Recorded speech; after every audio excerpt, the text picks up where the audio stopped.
రాష్ట్రంలో పెద్ద ఎత్తున చర్చ జరుగుతున్నది.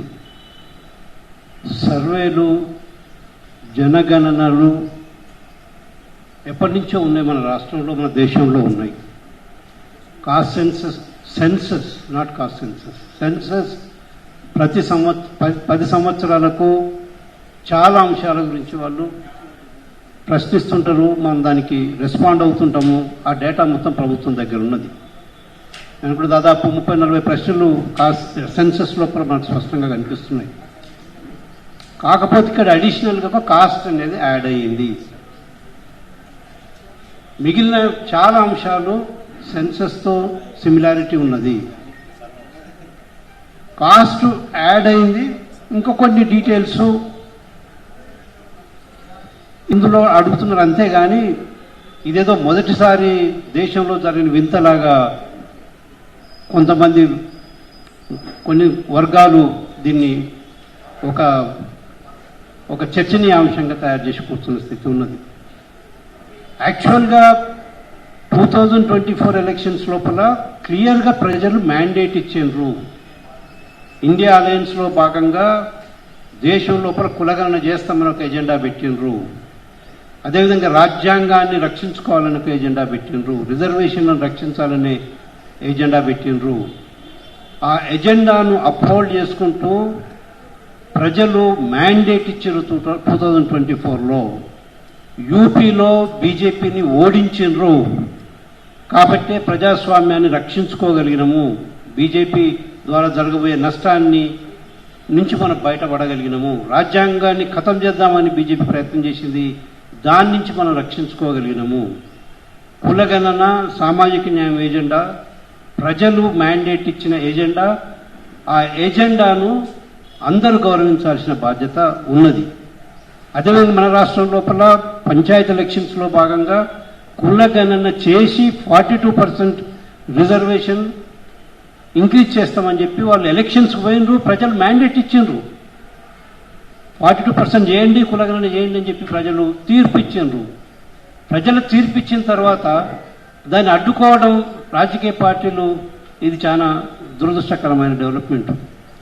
ఎప్పుడైతే కాంగ్రెస్ ప్రభుత్వం ఈ రాష్ట్రంలో ఏర్పడ్డదో దాని తర్వాత ఇమీడియట్గా people's committee and caste census రూపంలో ఇక్కడ ఉన్న మేధావి వర్గం మొత్తం ఫామ్ అయి ముఖ్యమంత్రి దగ్గరికి వెళ్ళి అణువున దాన్ని పర్సూ చేసుకుంటూ రావడంతో అది క్యాబినెట్ రెజల్యూషన్ తీసుకున్నది.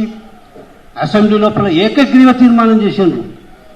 ఈరోజు బీఆర్ఎస్ పార్టీ వ్యతిరేకిస్తుంది, నాకు అర్థం అవ్వటం లేదు. అసెంబ్లీలో వాళ్ళు ఏకగ్రీవ తీర్మానానికి సపోర్ట్ చేసిండ్రు. వాళ్ళు అసెంబ్లీలో బీజేపీ కూడా వ్యతిరేకించిన స్థితి ఏం లేదు. బీజేపీ బీహార్లో కులగణనను సపోర్ట్ చేసిండ్రు. ఇక్కడికి వస్తారు, అక్కడ ఎందుకు వ్యతిరేకిస్తారు? ఇది అర్థం కావటం లేదు. ఇది సరైనది కాదు. చివరికి ప్రభుత్వం నిర్ణయం తీసుకొని ఈరోజు కులగణన చేయడానికి నిర్ణయం తీసుకొని 6వ తారీఖు నుంచి 26వ తారీఖు మధ్యలో కులగణన చేయడానికి సిబ్బందిని ట్రైన్ చేసి పంపించడం జరిగింది. దురదృష్టవశాత్తు అంటే ఒకవైపు ప్రజలు కోరుకుంటున్నారు, రెండో వైపు ప్రజా సంఘాలు పెద్ద ఎత్తున ప్రభుత్వం మీద ప్రెషర్ తీసుకొచ్చినాయి, మూడో వైపు ప్రభుత్వం యాక్సెప్ట్ చేసింది, దాన్ని అమలు చేస్తున్నది. ఇదంతా ఒక డెమోక్రాటిక్ పద్ధతి లోపల జరుగుతున్న క్రమాన్ని దురదృష్టవశాత్తు సడన్గా 1-2 పొలిటికల్ పార్టీలు, ముఖ్యంగా బీజేపీ, బీఆర్ఎస్ వాళ్ళు దాంట్లో మెలికలు పెట్టి దాన్ని వ్యతిరేకించడానికి ప్రయత్నం చేస్తున్నారు. ఇది చాలా చాలా అవాంఛనీయమైన యాక్టివిటీ లాగా నేను బలంగా ఫీల్ అవుతున్నాను. దీనికి అన్ని మ్యాండేట్ ఉన్నది, అయినప్పటికీ కూడా దాన్ని వ్యతిరేకించడం అనేది సరైనది కాదు. ముఖ్యంగా ఎదిగిన సామాజిక వర్గాలు, ధనిక వర్గం, ముఖ్యంగా అర్బన్ ఏరియాస్ లోపల ఈ సర్వేకి వచ్చిన ఎన్యూమరేటర్లను హ్యూమిలియేట్ చేస్తున్నారు, ఇన్సల్ట్ చేస్తున్నారు, అవమానపరుస్తున్నారు. వాళ్ళేం కొత్త ఏం చేయటం లేదు. ప్రభుత్వ నిర్ణయంలో భాగంగా, వాళ్ళ విధులలో భాగంగా వాళ్ళు ఇళ్లకు వచ్చినప్పుడు గౌరవించాలి. మీకు వీలున్నంత వరకు చెప్పండి, ఆప్షన్ ఉన్నది అక్కడ.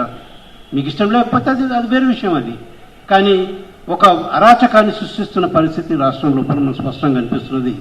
కాబట్టి ఈ వ్యతిరేకత దురదృష్టవశాత్తు బీజేపీ ఒకసారి కులగణనను సపోర్ట్ చేస్తుంది.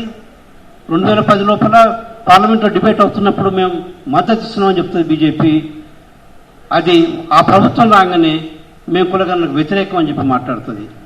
2019 ఎలక్షన్స్ ముందు రాజ్నాథ్ సింగ్ ద్వారా మేము సర్వే చేస్తామని చెప్తారు, కులగణన చేస్తామని చెప్తారు. ఎలక్షన్లో గెలిచిన తర్వాత సుప్రీంకోర్టు ముందు పోయి మేము వ్యతిరేకిస్తామని అంటున్నారు. ఇదెక్కడ రాజకీయం ఇది? ఎలక్షన్స్లో 2024 ఫస్ట్ ఫేజ్లో కొంత ఓటింగ్ తగ్గగానే ఇది చాలా అన్ఫార్చునేట్ డెవలప్మెంట్. మన ప్రధానమంత్రి గారు ఈ కులగణన జరిగితే మీ పుస్తకాలు తీసుకుపోతారు అని చెప్పి ప్రచారం చేసిండ్రు. మీ దగ్గర బర్రెలు ఉంటే బర్రెలను తీసుకుపోతారని ప్రచారం చేసిండ్రు. మీ దగ్గర 2 ప్లాట్లు ఉంటే 1 ప్లాట్ను తీసుకుంటారని చెప్పి ప్రచారం చేసిండ్రు. కారు ఉంటే కారు తీసుకుపోతారని ప్రచారం చేసిండ్రు. ఇది చాలా చాలా బాధ్యతారహితమైన క్యాంపెయిన్ బీజేపీ ద్వారా ప్రధానమంత్రి గారు చేయడం అనేది. అదే ఈరోజు దేశంలో ఒక విధమైన అలజడిని సృష్టిస్తున్నది. ఇది కొత్తగా వచ్చింది కాదు. ఇది మోడీ గారు దేశంలో మాట్లాడడం వల్లనే ఒక రాంగ్ డైరెక్షన్ ఇచ్చిండు దేశానికి. దాంట్లో భాగంగానే ఇదేదో ప్రమాదం సృష్టిస్తుంది అని చెప్పి అంటారు. ఇది యాక్చువల్గా వెనుకబడిన సామాజిక వర్గాలకు, పేదలకి, స్త్రీలకి, రైతులకి, మైనారిటీలకి, నిరుద్యోగులకి అవకాశాలను పెంచడానికి, వాళ్ళకు గుర్తించడానికి ఈ గణన ద్వారా ఎక్కడెక్కడ ప్రభుత్వం ద్వారా వాళ్ళకి అవకాశాలు రాలేదో గుర్తించడానికి ఉపయోగపడే క్రమం ఇది. ఇంత పెద్ద సమస్య ఎందుకు బీజేపీ పార్టీ సృష్టిస్తుందో ఇది చాలా దురదృష్టకరమైన చర్యలాగా మనం చూడాల్సిన అవసరం ఉన్నది. యాక్చువల్గా కులగణన ద్వారా ప్రజాస్వామ్యం బలోపేతమైంది. బ్రిటిష్ కులగణన ద్వారా శూద్ర డామినెంట్ కాస్టు బ్రాహ్మణాధిపత్యాన్ని పోరాటం చేయడంతో వాళ్ళు పొలిటికల్ స్పేస్ లోపలికి రావడం జరిగింది, పాలన లోపలికి రావడం జరిగింది, మోడర్నైజేషన్ లోపలికి రావడం జరిగింది. అదేవిధంగా మండల్ ఉద్యమం సమయం లోపల కూడా మండల్ కమిషను 1931 కులగణన కేంద్రంగా, 1931 కాస్ట్ సెన్సస్ కేంద్రంగా ఓబీసీస్ డిఫైన్ చేయడం జరిగింది. 46 ఏళ్ల తర్వాత ఓబీసీస్కి ఒక గుర్తింపు ఈ దేశంలో వచ్చింది. 46 ఏళ్ళు భారత ప్రభుత్వం గుర్తించలేదు ఓబీసీలను. మొదటిసారి మండల కమిషన్ ద్వారా ఓబీసీ గుర్తింపు వచ్చింది. గుర్తింపు రావడమే కాకుండా వాళ్ళ ప్రమోషన్కి ఒక 40 సిఫార్సులను కూడా చేయడం జరిగింది. 40 సిఫార్సులను వాళ్ళు ఆర్థికంగా, రాజకీయంగా, విద్యాపరంగా ఏ విధంగా వాళ్ళు ఎంపవర్ కావాలి, మిగిలిన పౌరులతో సమానంగా ఏ విధంగా వాళ్ళు జీవించడానికి ఉపయోగపడుతుందనే క్రమంలో భాగంగా ఆ నిర్ణయం తీసుకోవడం జరిగింది. దాని ద్వారా ఈ డెమోక్రాటిక్ ఎక్స్పాన్షన్ అనేది, డీపెనింగ్ డెమోక్రసీ అనేది ఇంకొక సెక్షన్ కూడా ఒక అవకాశాన్ని కల్పించింది. ఇప్పుడు ఇంకా చాలా సామాజిక వర్గాలు ఉన్నాయి. ఈ మాత్రం కూడా ప్రభుత్వంతో బెనిఫిట్ పొందని సామాజిక వర్గాలు ఉన్నాయి. సంచార జాతులు పెద్ద ఎత్తున గుర్తింపే లేదు. ప్రభుత్వంలో ఉన్న వాళ్ళకి ఒక సంచార జాతులు ఉన్నారనే ఆ సోయి కూడా లేని పరిస్థితి ప్రభుత్వాల్లో ఉన్నది, ప్రభుత్వ పాలసీ మేకింగ్లో ఉన్నది. అదేవిధంగా వాళ్ళకి ఎలాంటి అవకాశాలు దొరకకుండా విద్యకు దూరంగా, అభివృద్ధికి దూరంగా, ఆవాసాలకు దూరంగా బతుకుదేరు మొత్తం ఏమాత్రం ఈ మోడర్నైజేషన్లో బెనిఫిట్ పొందకుండా బతుకుతున్న స్థితి మనకు స్పష్టంగా కనిపిస్తున్నది. ఇది చాలా మానవీయమైన చర్య. ఇది కులగణన అనేది ఇదేదో పొలిటికల్ డివిజన్ తీసుకొస్తుంటే తప్పది ఆర్గ్యుమెంట్. అది ఇది ఇక్కడ కమ్యూనిటీస్ మధ్య ఒక సౌహృద్భావాన్ని పెంపొందింపజేస్తుంది, ఒక సమానత్వాన్ని అందిస్తున్నది, అభివృద్ధిని అందిస్తున్నది, రాజకీయంగా ఎంపవర్ చేసే అవకాశం ఉన్నది. కాబట్టి కులగణనను అన్ని వర్గాలు స్వీకరించాలి, సహకరించాలి, వాళ్ళను ఆదరించాలి. మన దగ్గర ఉన్న ఇన్ఫర్మేషన్ ఇద్దాం. మీ దగ్గర ఇన్ఫర్మేషన్ లేకపోతే పర్వాలేదు, అది వేరే విషయం. కానీ అందరం దాన్ని సహకరించాల్సిన బాధ్యత ఉన్నది.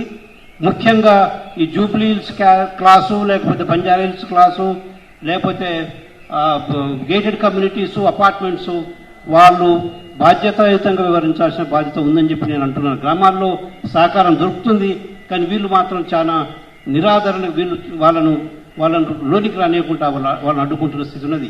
ఇది రాజ్యాంగ లక్ష్యాల్లో భాగంగా జరుగుతున్న కుల సర్వే. ఇది రాజ్యాంగం ఇచ్చిన వెల్ఫేర్ స్టేట్ను బలోపేతం చేయడానికి వచ్చిన కుల సర్వే. ఇది రాజ్యాంగంలో ఇచ్చిన సామాజిక న్యాయాన్ని అందించడానికి వచ్చిన కుల సర్వే. ఇది రాజ్యాంగం ఇచ్చిన ఎకనామిక్ ఎంపవర్మెంట్ను, ఎకనామిక్ జస్టిస్ను ఇవ్వడానికి వచ్చిన కుల సర్వే. ఇది ఒక సమానత్వాన్ని, ఈ సమానత్వంతో కూడుకున్న సమాజాల మధ్య ఒక సోదర భావాన్ని, ఒక మిత్రభావాన్ని, ఒక ఫ్రెటర్నిటీని అందించడానికి వచ్చిన కుల సర్వే ఇది.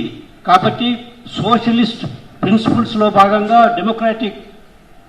డెమోక్రటైజేషన్లో భాగంగా, సెక్యులర్ వాల్యూస్ని ప్రమోట్ చేసే దాంట్లో భాగంగా రాజ్యాంగ పీఠికలో మనకు అందించిన లక్ష్యాల కేంద్రంగా అంబేద్కర్ గారు రచించిన రాజ్యాంగంలో ఉన్న లక్ష్యాల కేంద్రంగా ఈ కుల సర్వే జరుగుతున్నది. దీన్ని ప్రభుత్వం గౌరవించి ప్రభుత్వం కూడా పెద్ద ఎత్తున ఈ ప్రాసెస్ ని ఎంకరేజ్ చేయాల్సిన బాధ్యత ఉన్నది. వాళ్ళ మెషినరీని యాక్టివేట్ చేయాల్సిన బాధ్యత ఉన్నది. వాళ్ళని ఎంపవర్ చేయాల్సిన బాధ్యత ఉన్నది. రాష్ట్రాన్ని పెద్ద ఎత్తున కన్విన్స్ చేసుకుంటూ క్యాంపెయిన్ చేసుకుంటూ వాళ్ళని మొత్తం కులగణన వైపు తీసుకురావాల్సిన బాధ్యత ఉన్నది. అన్ని పొలిటికల్ పార్టీలు కులగణన వైపు ప్రచారం చేయాల్సిన బాధ్యత ఉన్నది. దీన్ని వ్యతిరేకించే బీజేపీ బీఆర్ఎస్ ను మేము ఖండిస్తున్నాం. పీపుల్స్ కమిటీ ఇలాంటి అప్రజాస్వామిక అభివృద్ధి వ్యతిరేక వెనుకబడిన తరగతులను వెనుకనే ఉంచాలనే ఒక దుర్మార్గమైన ఆలోచనలో భాగంగా రెండు పార్టీలు వ్యవహరిస్తున్నాయి. వాళ్ళు అభివృద్ధి అయినప్పుడు మాత్రమే రాష్ట్రం అభివృద్ధి అవుతుంది. ఎస్సీ ఎస్టీ బీసీ మైనారిటీ అభివృద్ధి అయినప్పుడు మాత్రమే దేశం అభివృద్ధి అవుతుంది. వీళ్ళని వెనుకబాటుతనంలో ఉన్నంత కాలం దేశం వెనుకబాటునే ఉంటుంది, ఇంకా 50 ఏళ్ళైనా 100 ఏళ్ళైనా. కాబట్టి వీళ్ళని ఎంపవర్ చేయాల్సిన బాధ్యత ప్రభుత్వం మీద ఉన్నది. రాజ్యాంగ లక్ష్యాలను మనం సాధించుకోవడం ప్రభుత్వంలో భాగస్వామ్యంగా చూడాల్సిన అవసరం ఉంది. మనం అందరం దీన్ని గౌరవించాలని కోరుతున్నాను.